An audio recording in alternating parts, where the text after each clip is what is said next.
Good morning, everyone. I'm very happy to be here today to present my progress on my PhD topic entitled IgA Vasculitis with Nephritis, Challenges and Updates in the Management of Pediatric Patients. A few words about the results of my first project. We started from the problem that up to 80% of patients with IgA vasculitis develop renal injury. Still, we are unable to identify the early changes that precede those irreversible changes. What we found was that an elevated neutrophil to lymphocyte ratio, as well as an elevated platelets to lymphocyte ratio associated with a positive fecal occult blood test, are risk factors for renal involvement. What is to be done next? To validate biomarkers that seem promising and include them in predictive models.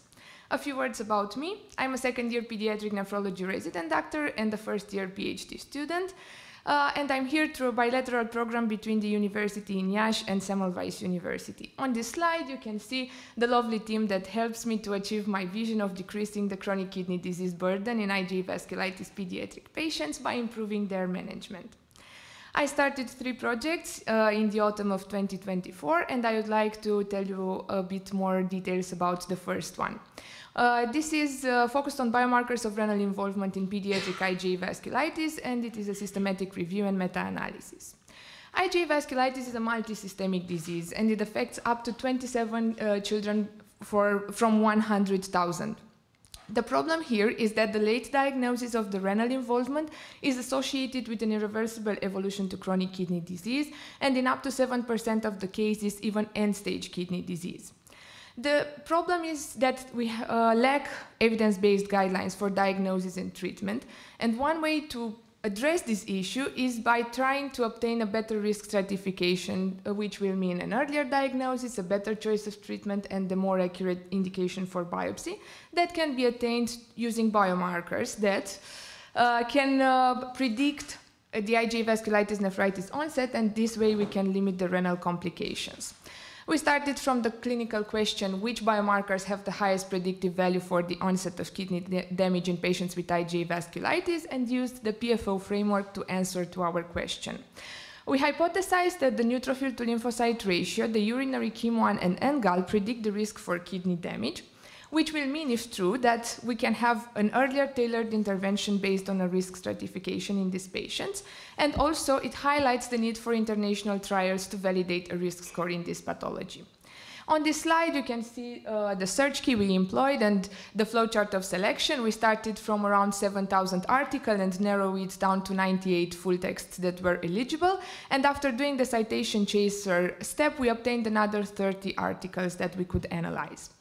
A few details about our results. I would like to start with the association between the neutrophil to lymphocyte ratio and the renal involvement. This is a ratio between the number of neutrophils and lymphocytes. We used the mean difference as the effect size in this case, comparing the value of the NLR in patients with and without renal involvement.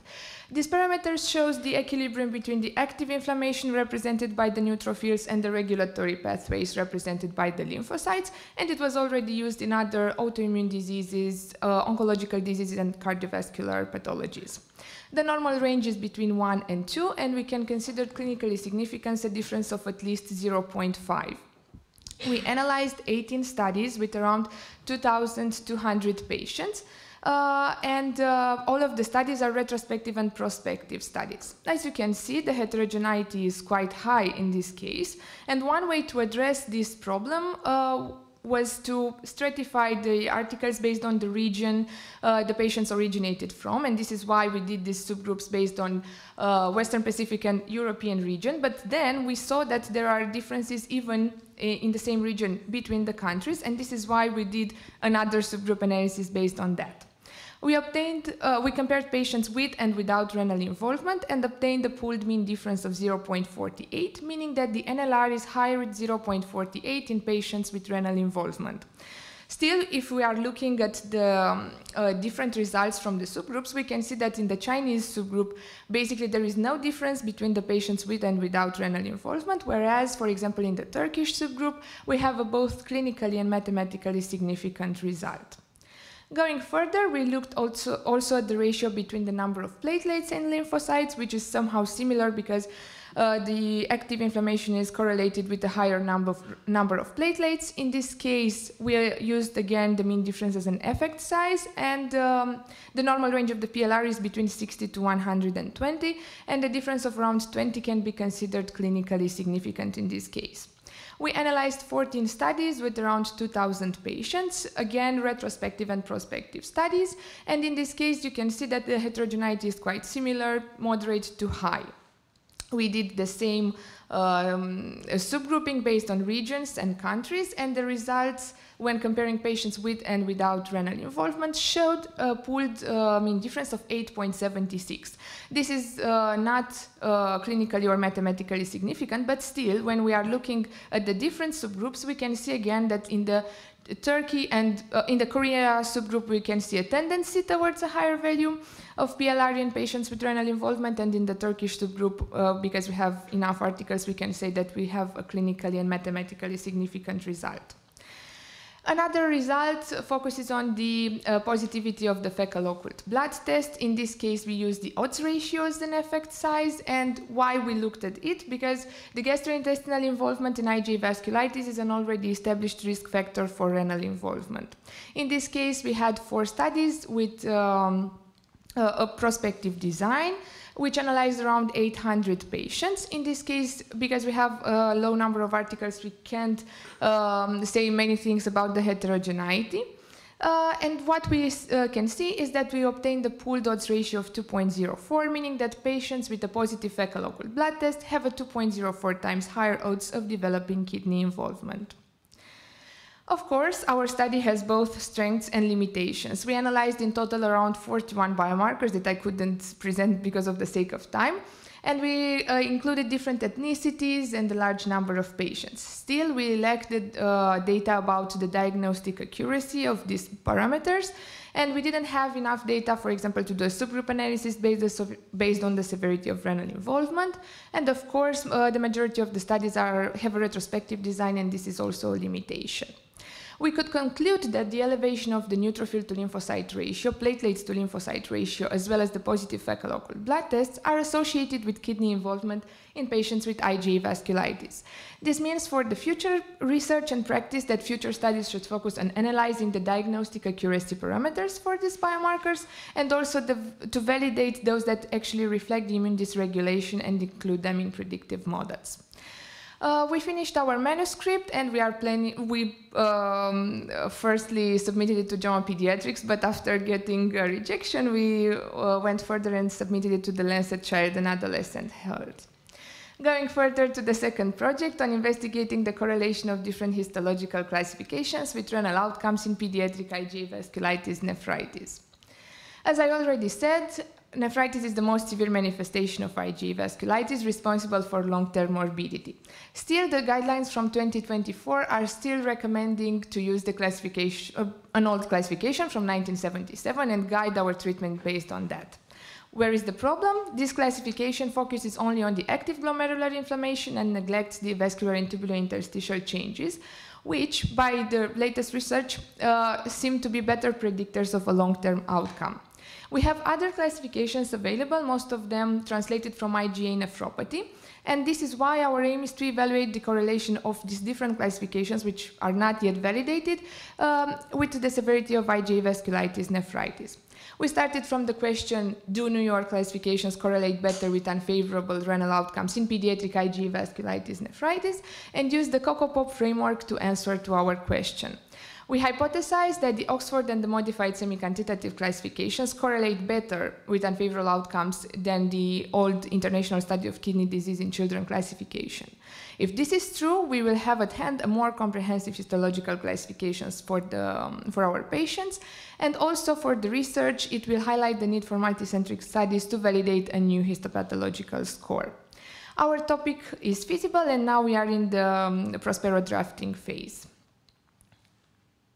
In summary, here you can see the three projects that I started this year. The first one is already submitted, and we are working for the second ones to be finished by the beginning of the next year. I would like to conclude with a quote from Katalin Karikó, who said, "You have to understand that science is a process, and eventually you will find the truth." Thank you for your kind attention. even on your first slide, you showed that the ratio of renal involvement is between 20 and 80%. And also, it suggests for me, and also as a clinician, I see that the definition of renal involvement is not really clear. So, in your study, what is the definition of renal involvement? Especially, it's interesting in retrospective studies because I can imagine not all these patients undergo all the investigation when they get into the clinic. They have 1 or 2 laboratory results and then released home. So can you elaborate this question a little bit? Yes. So the definition of renal involvement, right? It's somehow straightforward because in IgA vasculitis, to say that you have nephritis, you need to have hematuria or proteinuria. So you need just a stick test, urine dipstick test to say that. And also another element can be the presence of an elevated creatinine or a decreased GFR, which make part of the basic tests that we are doing in all patients. One of the problems in these retrospective studies was actually the fact that we can't be very, very sure that the tests were done right at the beginning of the disease, because maybe most of the studies were done in tertiary centers, and maybe those patients presented first to the GP or to a smaller hospital, and the data they used were not exactly from the onset of the disease. That can be a confounding factor, of course. You showed Q1 and angle, one of your slides. So I just want to ask, did you analyze them between the patients, between the studies, and are you planning to investigate this?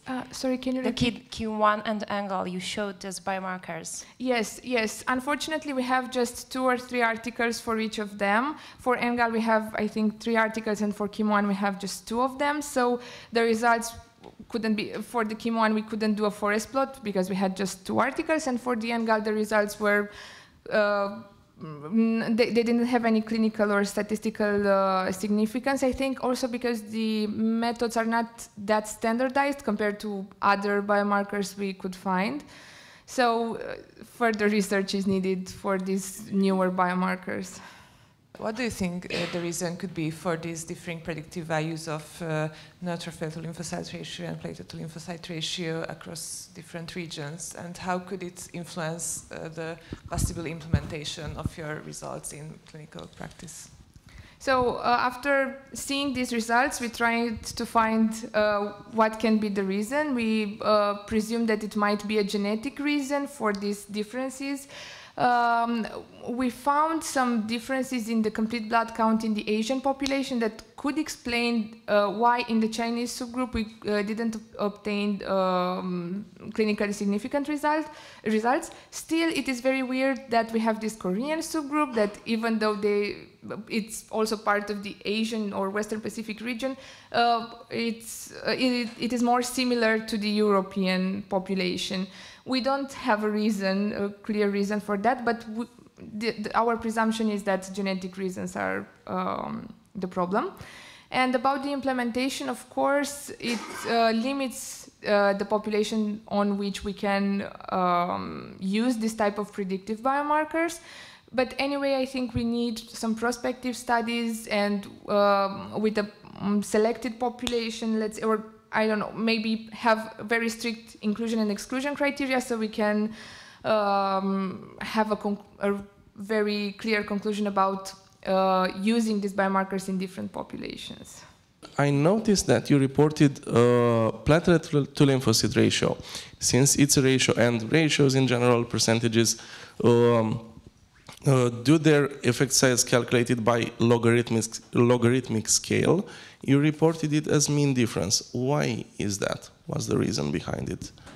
Because they don't use the logarithmic scale for it. It's just it's the ratio between the number of platelets and the number of lymphocytes, and as you saw, the normal range is between 60 to 120. So you don't use the logarithmic scale for it. And we compared the mean of the PLRs in the population with renal involvement and the mean of the PLR in patients without renal involvement. So we had basically the difference between those 2 subgroups.